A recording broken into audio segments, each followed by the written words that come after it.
మగ్గాన్ని చూస్తున్నావు కదా.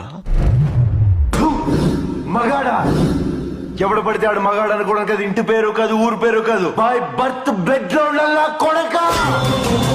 నేను ఒక్కడే వస్తున్నానని తెలిసి కూడా 100 మందిని కాపలా పెట్టుకున్న మీరు మగాళ్ళ. డబ్బు కాసుపడి, పదవి కాసుపడి నా అన్న వాళ్ళని వెన్నుపోటు పడి చంపావు. నువ్వు మగతనం గురించి మాట్లాడుతున్నావు.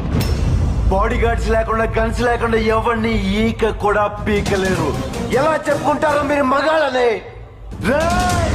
మీరు నిజంగా మగాళ్ళే అయితే మీకు 5 నిమిషాలు టైం ఇస్తున్నాను. గన్స్, కత్తులు లేకుండా నన్ను చేతులతో కొట్టి చంపేయండి. ఒక్కడొచ్చినా సరే, ఒకేసారి అందరూ కలిసి వచ్చినా సరే, నేను ఒక్క దెబ్బ కూడా తిరిగి కొట్టను. నన్ను చంపేయండి. మిస్ అయ్యిందా? 6వ నిమిషం నుంచి నేను కొట్టడం మొదలెడతా. ఒక్కొక్కడిని ఒకే దెబ్బకి చంపేస్తా. రెండో దెబ్బ ఉండదు. రే, నిన్ను నీ కొడుకుని మాత్రం కుక్కను కొట్టాడు